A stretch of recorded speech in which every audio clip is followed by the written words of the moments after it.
Tingnan na naman ninyo, ang kaganda Ang ng mga gaganda anak, na. di ba? Yes. Bola-bola.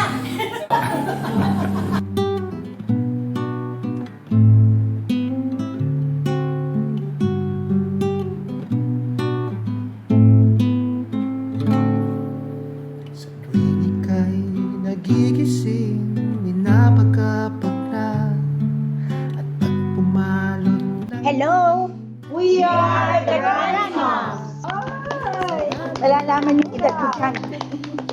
aalala. Anong payo ang may bibigay mo sa mga kababaihan ngayon pagdating sa paghahanap ng mapapangasawa? Pintig, pinilit mong manhid Yung walang asawa. Oo, yan. na may Ang sabi nung lola ko noong araw, kung ano daw ang magandang ugali ng iyong ama, yun ang hahanapin mo sa mapapangasawa mo. Correct ba yan? Ay, correct! Uy, gusto ko yun Iba talaga ang suma. Iba talaga. Wow. Suma cum laude. An intelligent answer. How sensible. Very good. Kung mayroon kang isang bayong o basket na hindi nauubusan ng laman, ano ang nais mong nilalaman ito? Prutas. piling niya kahit panan. Prutas? Oo, prutas. Pwede ba yun, prutas? Okay. Yes. Pwede ba mong dagdagan ng sabat? Ayan, oo, Si pwede. Salman muna. Ito ang pagsagot niya. Kung meron akong basket na hindi mauubusan ng laman, anong gusto kong laman, meron siya sa loob. Gusto ko maraming pagkain, tsaka maraming pera. Yes. Yeah! Pera tsaka pagkain, para noon, marami kang mapapakain, marami kang matutulungan. Yes.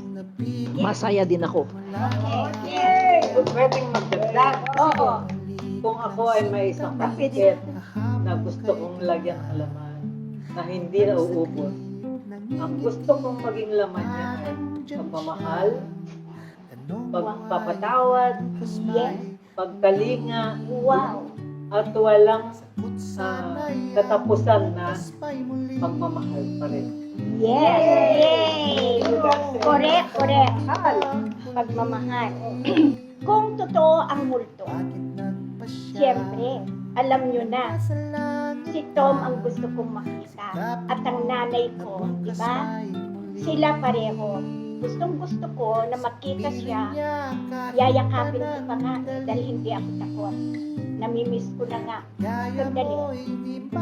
Sinong mumultuhin ko? Nako. Hindi kami. Aha, nasa inyo. Hindi ko sasabihin kung sino. Letter T. Letter T. Dalawang T. Lahat kayo. Okay. Makikita ako, hindi ko naman kayo tatakutin. Sasayaw lang ako sa harap nyo. Oh, di ba? Oh. Ano yung sexy dance? Sexy dance. Yes. Okay. Palakpakan nyo naman ako. Anong isang lesson ang gusto mong sabihin sa younger self mo? Bakit hindi kagaya nung panahon natin, yung panahon namin nung unang panahon? Yung talagang, yun, yung pag mag-ano kayo, nag-uusap-usap kayong mga magkakamag-anak, ganyan. Ngayon wala hindi na masyado ganun. Kahit kumakain. Oo, kumakain sila, naglalaro. Nasubukan mo na bang makipag-sabunutan? Kung oo, pakikwento please. Alam mo, kahit na malaki akong ganito, hindi pa ako nakikipagsabunutan. At wala sa vocabulary ko makikipagsabunutan para kasing masyadong binababa mo ang iyong pagkatao pag Yes. makikipagsabunutan ka. Correct. So, never ko pa na-experience yun. Baka sakali. Oo, wala. Alang mataras. May bala? Walang mataras sa atin. Tahimik Wala. tayo. Ako gusto kong balikan ito. Ano? Kay Nora. Okay. Pero papalitan ko ng konti. No? Anong isang lesson ang gusto mong sabihin sa younger Hindi, set ngayon. Hindi Ay, set. yang- Parang binibig ko sa kanila. Kasi hindi naman ang gano'n ang buhay mo eh. Diba? Kaya ang gusto kong mangyari din para sa mga bata ngayon, at saka yung mga parents din, yung bigay mo sa kanila kung ano yung dapat sabihin sa kanila para maging ano, kasi pag magpamilya ka na, lalo na yung mga isa na ng mga ano, medyo meron na sila mga plano rin. Kaya huwag mo ialis sa kanila yung sa family. Yun ang ano ko. Kaya halos araw-araw, tinatawagan ko sila sa kayo. Kasi ganun din ang puno ko sa mga anak ko. Kaya yan ang gusto kong iwan na lesson sa kanila. Okay. Alam nyo, mas masarap maging lola. Kasi ang lola ay ang maging ina, talagang full ang responsibility sa mga anak mo, di ba? Pero sa mga anak, ay sa mga apo, pwede mong hiramin yung apo. Pag medyo pagod ka na, Isoli mo na. soli mo sa nanay. Joke. Hindi naman ganun talaga. Pero, hindi pansinin ninyo, ang mga lola, mas nag-enjoy sa mga apo. For whatever reason it is, siguro, ang explanation nga no, nang sabi ko, pag napagod ka na, pwede mo ipasa sa anak, sa nanay niya. Mayroong ibang talaga mag-aasikaso. Oo, na mag-aasikaso dahil siyang mga siyang mga Sila mga ang ina. talagang may responsibilidad. Sila may responsibilidad. At saka masarap ang may apo kasi usually kung may apo ka na, hindi ka na nagtatrabaho, retired ka na. Retired na yung mga may apo, di ba? Karamihan. Hindi ko naman sinasabing lahat, karamihan. Kaya ini-enjoy na lang nila yung sarili nila sa mga apo. Yun ang libangan Enjoyment. nila. Ang apo. Yun ang mga enjoyment nila, libangan nila, ang mga apo na. Ilan kasi ang apo mo? Ako, meron akong 5 apo. Nora. 5 din.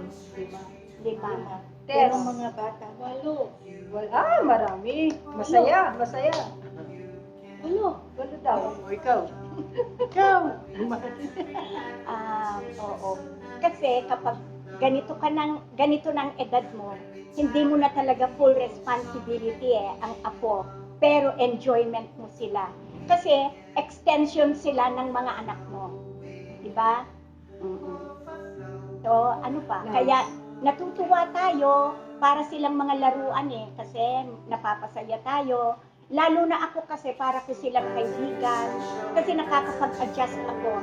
Kahit anong edad nila, nakaka-adjust talaga ako sa bata. Dahil alam nyo na, batang easy.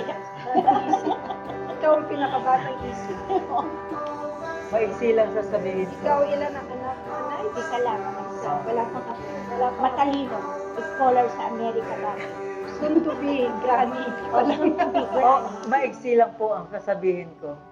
Natutuhan ko ito sa mga naririnig, nababasa, na pinakamasarap daw ang tubo kaysa sa kapital. Wow. Ang apo, ang tinuturing nating tubo, ang magulang ang kapital. True or false? True. Very true. Okay. Ikaw. Ako, 2 yung apo ko. Pero yung isa nga, hindi ko nakikita. Makikita mo na yan. Hoping makita ko Sa sa Christmas. Christmas. O sana bigla na lang siyang dumating. Yes. Tapos siguro talagang magiging masaya na ako. Magiging masaya kami lahat. Lalo na itong si Mr. ko. Talagang inalagaan din niya yung apo kong yun. Yes. Hindi namin nakikita. Wala. Grade 7 siya. Grade 7. Ateneo. Dito lang siya sa Pilipinas. Oo. nasa At Ateneo siya. nag-e-excel siya sa klase. Ilan yung apo mo? Yung apo ko 4. Pero malalaki na sila. 20 pa yung sinabi ko nga. Yes to 20 tayo. Tsaka athlete sila. Athlete sila. Tsaka halos 3 siguro athlete pati yung nasa Amerika. Pero yung sa piloto yung babae. Isa lang yung apo ko. Kasi kailangan na nilang guidance na yun. Yun ang maswerte ako. Nag-open yung mga malaki. Minsan sabi niya, Ma'am, meron ka bang ginagawa yung panganay? Wala, bakit? Pwede kita tawagan. Yung ganon ako close sa kanila. Kasi siguro yun nga sinabi ni pag wala ka ng Actually, may ginagawa ka sa community pa, no? Pero you have time for them. Kaya yung anak at saka apo para sa akin. Kasi bata lang wala yung asawa ko, 25. Yes. 50 years old na yung panganay ko na lalaki, babae. 47, 45 na yung lalaki. Kaya ilang edad pa lang sa inyo. Halos magkaka-age yung mga anak Mga anak namin kasi magkakaklase yung mga anak namin. Oo. Magkakasama kami, imagine. Didim May mga po. anak namin, mga apo na kami magkakasama. Kaya kaya napakaswerte namin eh. 50 years na tayo magkakaibigan. John, naklase na yung Michael. Si Dimples, si Traya, At saka siya. Ay, saka sila. Si ano? si Alvin, Alvin Alvin Traya, Si Marites, Marian, At saka Joanne. yung pag nagbabasketball yung mga anak ko. ay, PBA. Sa yung pangalan niya, nakuha sa PBA. Yung pangalan. Wow. Pero nasa ano siya ngayon? Associate coach nga siya sa USD. Kasama siya sa team. Kaya, alam niyo yung time niyo dapat so precious. Kahit hindi naman talaga, yung quality, hindi yung madalas, yung madalas. Kahit gaya nung apo ko, yung nasa Amerika, hindi kami masyadong nakikita. Pero closeness na siya. Kaya, maswerte tayo may communication nga ng modern na yung technology. Yes. O, wala nang long distance, imagine, messaging lang. Oo. Grabe, pag At saka ang parating birthday nila, Oo. meron akong mahabang sulat sa kanila. Sa kanila. Kahit na yung anak ko, kahit may mahaba akong sulat sa kanila. Bakit nagpasya nang nasa langit na Ang wish ko lang sana ngayong Pasko, ang gusto kong maging regalo, ay makita ko yung mga apo ko. piling niya Na makasama ko sila ngayong Pasko at makita ko sila. Yun lang. Anong gusto ko sa Pasko? Hindi na kami kumpleto kasi ngayon eh. Namatay na yung husband ko last October 30. Ngayon yung mga anak ko, hindi na, yung wala ng time na magsasama-sama kaming buo. Kasi mga may busy, may nasa Amerika, tapos yung iba andito. Parang hindi na mabubuo yung ano, meron na lang time na hindi siguro sa Pasko. Ngayong Pasko, siguro yung mga andito, yung mga anak kong andito, yung magsama-sama na lang kami, yung ganun. Pero hindi kami kumpleto. Sana meron darating din ng Pasko na magsama-sama kami lahat, yung kumpleto kami. Sa akin, matatawa kayo. Okay na. Kailangan, Iyak ako, ikaw nakakatawa. kailangan, ang mga anak ko, bigyan ako ng pera. Parang pamasko, di ba? Oo. Asawa ko, Nakakasaya. nakakasaya sa akin. Lumalakas ako. Tama. Totoo lang naman yung Oo, totoo yung akin. Pinaringgan mo si Triam, baka bibigyan nga niya ako. O, parinig yun kay Triam. Ako, oo, katulad ng sa kanila, family, oo. Tapos may gusto ako. Gusto kong makita ang mga apo ko, regalo na sila lahat, successful sa mga pangarap nila. Pero gusto ko makita yung apo ko na singer, composer, na mag-concert. Manonood kami, the whole family. Oo, kasama sila, oo. Oo, libre. Yung ma-launch na yung kanyang album na ginagawa.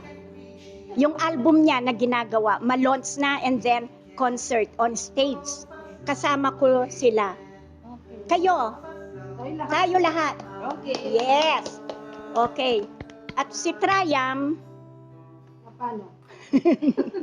gusto kong makita na mag-asawa na. Yeah. Oo. Kami ang mga ninang. Ninang tayo lahat. Ninang kayo lahat. Oo. Mag-asawa na siya. Mag-settle na siya. Okay. Oo. Pag-pray natin. Pag-pray natin na makahanap siya. Ngayong Pasko, pwede pang humiling sa Panginoon Ay, yes. na isang milagro Yes. para sa magandang kalusugan ng inyong lingkod Yes. at ang aking mga kapatid at mga kaibigan na nangihingi ng mga dasal na hanggat sa abot ng aking makakaya, nasa sambit ko sa Diyos ang kanilang mga pangalan. Ang isa pang hinihiling kong maging pamasko sa akin, pwede pa bang ma-inlove yung granny? Pwede! Ayan ang pwedeng-pwede. Pwede, Bigyan ka ng isang mamahal. Oo. Oo. Eh, Ay, hindi ko naibigay yung description. Ay, oo. Ulitin mo. Kahit sino na lang. Yung bigay niya. Kahit yung galing sa Pagbigay naman niya. Panginoon, galing sa Yes. Panginoon. Oo, okay na okay, maganda. Oo, mamahalin siya, mabait, lahat nandun na. Almost perfect kasi galing kay Jesus. Jesus. Ako naman, ngayong Christmas, ang wish ko, alam niyo lahat na may misunderstanding kami magkapatid. No? Matagal-tagal na rin kami hindi nag-uusap. Gusto ko sana mabalik yung dati namin pagsamahan. Tapos, isa pa, gusto ko rin makita yung apo ko na matagal ko na hindi nakikita. 3 years old pa lang siya noon nung last kong nakita. Nakikita ko lang siya ngayon sa mga photos niya, mga pictures niya. Anak ni Aliboy. Alam niyo lahat kung ano. Naging hiwalay si Aliboy sa una, nagkaanak siya, pero hindi ko nakikita. Tapos, sana mabigyan pa ako ng mahabang buhay ng Panginoon. Alang-alang sa aking pamilya, sa asawa, mga anak, mga apo. Kabahan pa niya sana ang aking buhay. Yun lang. Hindi ako humingi ng pera, basta good health lang ang hingi ko sa kanya. Very good. Very touching. Ako naman, medyo mag-18 na ako. Oo, no? Gusto ko yun, family rin, no? Family rin ang gusto ko. Kasi yung isang anak ko nasa Amerika rin. Matagal-tagal na rin hindi nauwi. Pero nag-ano naman kami. Pero kasi umuwi yung apo kong isa iba before the pandemic. Yun ang wish ko rin. Kahit hindi na siguro Pasko, no? Kasi kahit sana sa birthday ko na lang. Kaya I'm so thankful ni Lord. Kaya hindi ako maalis sa focus for Christ. Sabi sa Lord. Dahil yun, at saka yung mga kaibigan ko. So, may nakakita ko talaga. Kahit na medyo bata ako sa kanila. Batang-bata. Nagtitisan nila ako kasi hindi ako pwedeng hindi susunduin eh. May diferensya na ako. Youngest. I'm the youngest. Kaya, Youngest thankful among to the- the Lord na He has given me good friends, lalo-lalo nito mundo. Thank you, Lord, and thank you for the blessings and for the miracles. Kami lahat, kahit na retired na kami lahat, we have time for each other. Kaya, we thank you, Lord. Thank you, Thank you, Lord. Lord. Sana yung mga Praise the Lord. Praise the Lord. gusto namin sana yung request namin will be fulfilled kasi good prayers natin. Yay! Praise the Lord. Praise Thank the you, Lord. thank Thank you, you, Lord.